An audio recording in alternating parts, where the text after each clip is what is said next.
Salam sejahtera, kami dari PJJ UM PES Sibu Kumpulan M dan ingin membentangkan tajuk tugasan berkenaan dengan konflik dan tekanan warga pendidik di mana kod dan nama khusus iaitu GM 3013 hubungan manusia dalam pentadbiran awam dan ini merupakan ahli kumpulan. Yang pertama Robert Anabunsu 282519 saya sendiri, dan yang kedua Lester Jamaica Anajilum 282228 dan juga Yung Rafidah binti Junaidi 282595. Seterusnya saya akan menyerahkan kepada ahli kumpulan untuk membuat pembentangan. Salam sejahtera, saya Lester Jamaica Anajilum, nomor metrik 282228. Saya akan membentangkan tugasan kumpulan konflik dan tekanan warga pendidik. 1.0 pengenalan. Setiap kerjaya akan punya cabaran yang tersendiri. Apa jua bidang yang diceburi tidak akan lari daripada tekanan dan konflik di alam pekerjaan. Kerjaya sebagai seorang warga pendidik juga tidak terkecuali daripada menghadapi cabaran yang akan memberikan tekanan kepada individu. Profesion sebagai seorang pendidik adalah sangat penting pada negara dan ia dikategorikan kerjaya dalam bidang sosial yang mencabar. Menurut kajian, warga pendidik menduduki tempat keempat di dalam kategori perkhidmatan awam yang mempunyai tekanan kerja yang tinggi selepas PDRN, pegawai penjara dan jururawat. Antara faktor yang menyebabkan tekanan di kalangan pendidik adalah pengurusan yang lemah di dalam organisasi. Pengurusan sekolah yang berkesan adalah penting untuk meningkatkan standard pendidikan.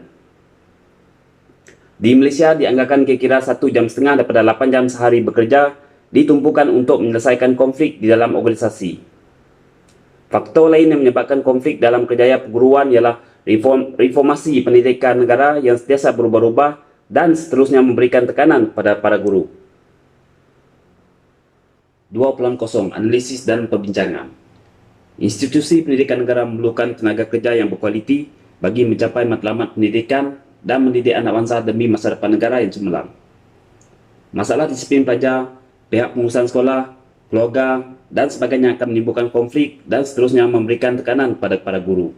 Oleh yang demikian, adalah penting sekiranya faktor yang memberikan tekanan dan konflik kepada para guru dapat dikurangkan dan dielakkan.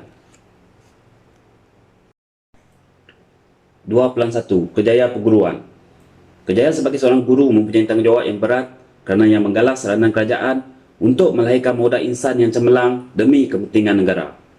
Tanggungjawab sebagai warga pendidik bukan sahaja mengajar, tetapi memastikan anak murid mempunyai disiplin yang tinggi. Bidang perguruan juga merupakan bidang yang terpenting kerana tugas mendidik dan mengajar bagi membentuk tamadun bangsa serta membimbing dan melahirkan insan yang berilmu pengetahuan, berketerampilan, berakhlak mulia, bertanggungjawab dan berkeupayaan mencapai kesejahteraan diri serta memberi sumbangan terhadap keharmonian dan kemakmuran keluarga, masyarakat dan negara selari dengan falsafah pendidikan kebangsaan.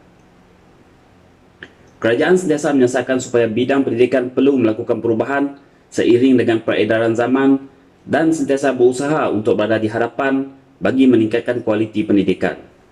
Akibat daripada perubahan tersebut, maka tugasan yang perlu dihadapi oleh para guru semakin mencabar dan memerlukan mereka untuk bersedia menggalas tugasan yang diamanahkan.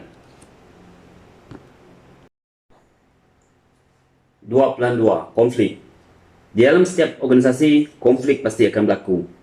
Konflik merupakan sebuah fenomena biasa yang timbul akibat daripada masalah pertikaian, salah faham, rungutan, rasa tidak puas hati dan perselisihan pendapat di antara pihak pengurusan dan pekerja di tempat kerja. Konflik selalunya timbul apabila terdapat aktiviti yang dilakukan oleh kedua pihak, iaitu organisasi dan pekerja saling bertentangan dengan objektif dan matlamat yang mereka inginkan. Konflik juga merupakan satu perkara biasa dalam setiap hubungan dan boleh terjadi dalam bentuk konflik individu dan juga di antara pribadi dan kumpulan. Terdapat 4 jenis konflik, iaitu yang pertama ialah konflik diri atau konflik intra-individu. Konflik ini berlaku di dalam diri individu dan konflik ini lebih bersifat psikologi kerana yang melibatkan pemikiran, nilai, prinsip dan emosi individu. Yang kedua ialah konflik interpersonal. Konflik ini berlaku di antara individu dengan individu yang lain disebabkan oleh perbezaan pendapat atau keadaan yang berbeza di antara satu sama yang lain. Yang ketiga ialah konflik dalam kumpulan. Konflik jenis ini berlaku di kalangan individu di dalam sebuah pasukan. Ianya boleh berlaku apabila terdapat ketidakserasian dan perselisihan faham di kalangan individu. Yang keempat ialah konflik antara kumpulan. Konflik ini muncul apabila terdapat salah faham atau terdapat persaingan yang timbul di kalangan pasukan, jabatan, cawangan, dan bahagian yang berbeza dalam sebuah organisasi. Kesemua konflik ini terdapat dalam institusi pendidikan. Di dalam sebuah sekolah, contohnya, terdapat ramai guru yang mengajar pelbagai subjek. Setiap guru sudah pasti akan mempunyai pandangan dan cara yang berbeza dalam menjalankan tugas-tugas masing-masing, dan sudah pasti ada segelintir guru yang tidak bersetuju dengan cara guru menjalankan tugas yang lain. Hal ini sudah pasti akan mewujudkan konflik. Menurut kajian-kajian yang lepas, antara faktor yang menyebabkan wujudnya konflik di kalangan guru ialah kelemahan pengurusan. Faktor yang mendorong kepada konflik yang berlaku dalam sekolah sebagai pemimpin sekolah, guru besar atau pengetua seharusnya tidak menggunakan kuasa yang ada pada mereka dengan membebankan guru tanpa mengambil kira nilai humanistik atau nilai kemanusiaan. Hal sedemikian akan mengakibatkan ketidakselesaan dan mencetuskan konflik di kalangan guru dan seterusnya mengakibatkan lambakan tugas serta pencapaian prestasi yang cemerlang akan sukar dicapai. Isu seperti pengagihan kerja di kalangan guru, sumber keuangan, aktiviti dan amalan pengajaran di dalam dan di luar kelas, ganjaran, hukuman, penilaian, penggunaan kuasa, lewat masuk kelas, bercuti, pandangan politik, sikap pribadi yang negatif, tingkah laku pelajar, etika berpakaian, tugasan serta penempatan kaki tangan, dan pengagihan sumber keperluan untuk mengajar akan mengakibatkan konflik di dalam sekolah. Salam sejahtera, saya Robert Anda Bunsu, nombor metrik 282519, dan saya ucapkan terima kasih kepada Cik Lester, dan saya akan meneruskan pembentangan iaitu 2.3 berkenaan dengan tekanan. Perubahan dalam sistem pendidikan negara iaitu pendidikan berkualiti telah dilestarikan bagi mengajak sistem pendidikan seiring dengan evolusi perindustrian negara. Perubahan tersebut telah memberikan cabaran kepada guru-guru kerana mereka perlu memastikan pendidikan berkualiti. Yang kedua, tekanan kerja jika menurut definisi oleh Waugh dan Wall 1975 adalah satu keadaan atau pengalaman yang dihadapi oleh setiap individu yang membabitkan perasaan psikologi seperti keresahan, ketakutan, kegelisahan, ketegangan dan sebagainya yang berpunca daripada unsur-unsur pekerjaan mereka. Tekanan yang berpanjangan dihadapi oleh individu boleh menjejaskan produktiviti dan kualiti kerja sekiranya tidak diatasi. Menurut laporan berita harian Kesatuan Perkhidmatan Perguruan Kebangsaan NUTP, mendapati lebih 10,000 guru telah membuat pilihan untuk bersara awal setiap tahun, jauh melebihi statistik Kementerian Pendidikan KPM. Dan yang terakhir sekali, kajian lepas mendapati bahawa faktor-faktor seperti tekanan masa dan bebanan kerja mengajar pelajar yang kurang bermotivasi dan mempunyai masalah disiplin yang teruk, menghadapi ketidakpuasan kerja dan tekanan terhadap perubahan yang berlaku dalam organisasi. Jumlah jam kerja tanggungjawab yang perlu dijalankan tidak mendapat pengiktirafan profesional, perhubungan kurang baik dengan rakan sekerja, pekerjaan rutin dan bukan rutin yang melampaui keupayaan dan kemampuan guru dalam satu masa adalah penyebab kepada tekanan guru secara langsung atau tidak langsung. 3.0. Hubungan di antara konflik dan tekanan di kalangan guru. Pembaharuan dalam sistem pendidikan negara adalah bagi memenuhi keperluan pembangunan modal insan yang mampu bersaing secara global. Kajian lepas juga berjaya membuktikan bahawa kerjaya sebagai guru adalah bidang kerja yang sering mengalami konflik dan tekanan kerja yang tinggi. 4.0. Konsep hubungan manusia sebagai warga pendidik. Yang pertama, tanggungjawab dan peranan guru di sekolah adalah mendidik serta mengimbangkan potensi pelajar dari segi psikomotor, kognitif dan efektif. Yang kedua, kerjaya perguruan berpotensi berisiko berhadapan konflik dan tekanan, dan ia adalah satu kepentingan negara dalam bentuk perkhidmatan sosial untuk membantu mendidik para pelajar. Yang ketiga, guru yang menghadapi tekanan kerja mengalami beberapa konflik seperti bebanan tugas. Yang keempat, ia adalah situasi yang sukar untuk dibendung bagi warga pendidik ataupun guru apabila berlakunya tekanan emosi dan stres di kalangan para guru, kerana keadaan ini akan mengakibatkan terjejasnya kesihatan diri dan boleh menjejaskan kualiti kerja. 5.0. Teori berkaitan konsep hubungan manusia dan tekanan kerja. Wa dan Wall 1975 menjelaskan tekanan yang melibatkan pekerjaan merupakan salah satu keadaan yang melibatkan seseorang individu yang mempunyai perasaan berbentuk psikologi seperti ketakutan, keresahan, kegelisahan dan lain-lain akibat dari kesan pekerjaan mereka.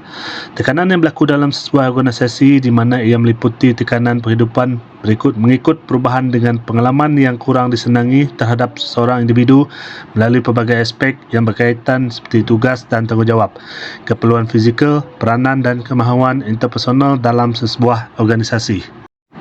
5.1. Teori situasi dikenali sebagai teori kontingensi yang bermaksud tumpuan dalam memahami situasi dan keadaan di mana ia berlaku pada tingkah laku terhadap kepimpinan yang tidak bertindak efektif.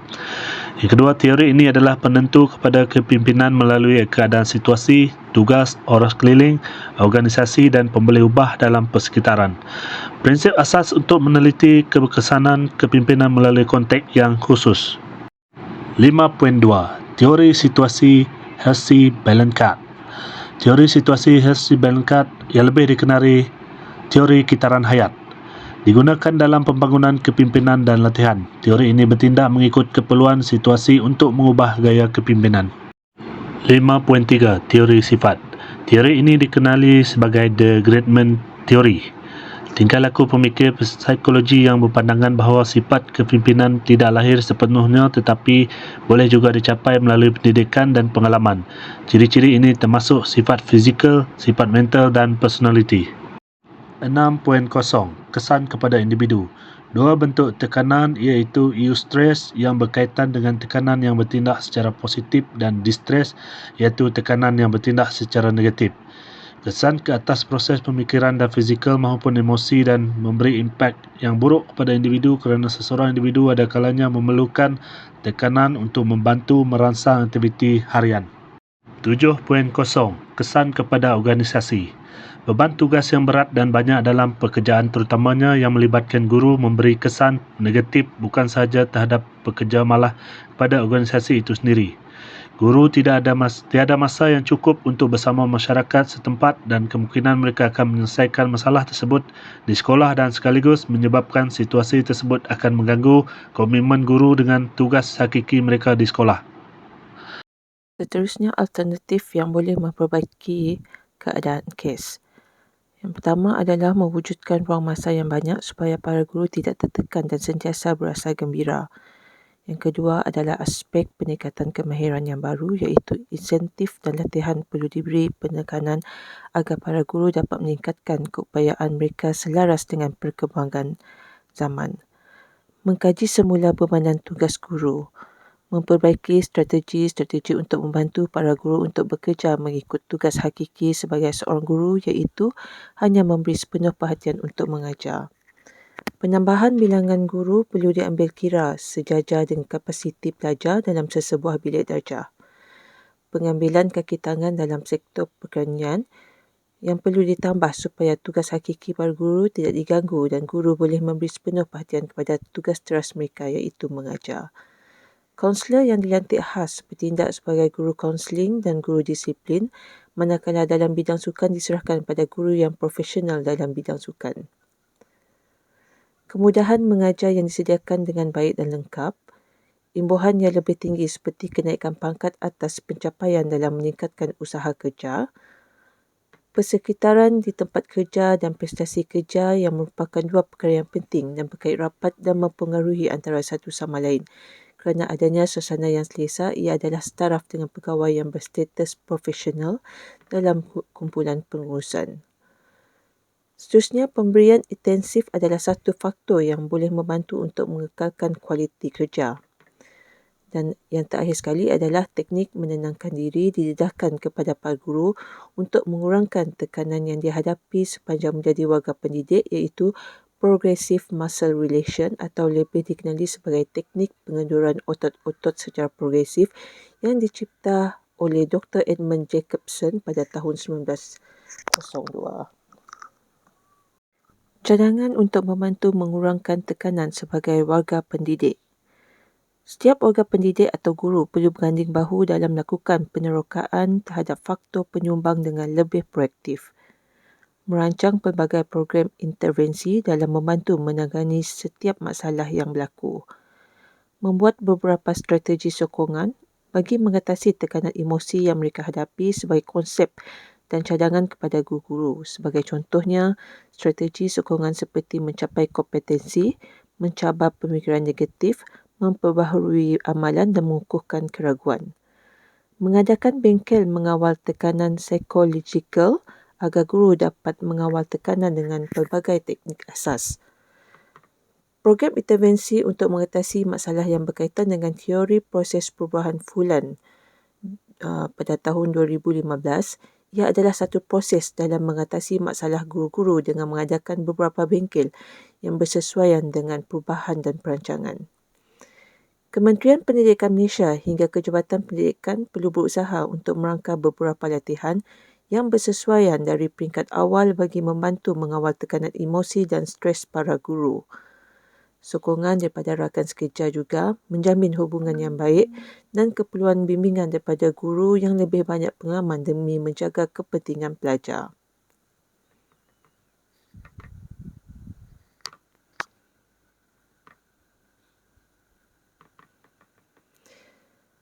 Sebagai seorang pendidik yang baru berkhidmat maupun yang sudah lama berkhidmat, sentiasa peka dan positif dalam menerima sebarang perubahan dan menerima dengan hati yang terbuka serta beranggapan bahawa setiap perubahan tersebut adalah satu proses untuk merealisasikan visi dan misi sesebuah organisasi. Baik, yang terakhir sekali iaitu kesimpulan. Tidak dapat dinafikan profesi sebagai warga pendidik atau seorang guru adalah pekerjaan yang mulia kerana tanggungjawab mereka mendidik anak bangsa. Pada masa kini, tugasan seorang guru sebagai pendidik juga semakin mencabar kerana mereka diperlukan untuk menggalas tanggungjawab kepada negara untuk melahirkan generasi yang kreatif, berinovasi, berpandangan ke hadapan serta mempunyai daya saing yang tinggi. Demi menyempurnakan tugas dan menyahut seruan kerajaan, guru-guru disarankan agar mereka juga mempunyai kemahiran yang tinggi dalam bidang yang diajar. Perlu menjaga kualiti kerja dan tidak ketinggalan juga terpaksa melakukan kerja lebih masa dan banyak demi merealisasikan seruan kerajaan. Hal sedemikian juga menyebabkan guru-guru mudah mengalami tekanan dan juga berperang dengan konflik di sekeliling mereka. Berdasarkan teori situasi, seharusnya pemimpin dan kaki tangan perlu mempunyai hubungan yang positif agar dapat menyelesaikan konflik yang terjadi dalam organisasi. Begitu juga guru dan pengetua di sekolah perlu bekerjasama menggalas tanggungjawab agar tekanan dan konflik dapat dihindari. Selain itu, dalam teori sifat juga menekankan agar pemimpin mempunyai pengetahuan yang luas, rasional, mempunyai objektif, mempunyai sifat yang tegas dan sebagainya. Oleh demikian, kerajaan juga perlu memainkan peranan dengan memberikan kemudahan dan ganjaran yang sesuai kepada warga guru supaya mereka dapat menjalankan tugas dengan lebih bersemangat serta bebas daripada sebarang tekanan dan konflik. Sekian saja tajuk pembentangan daripada kumpulan kami dan kami mengucapkan sekian, terima kasih.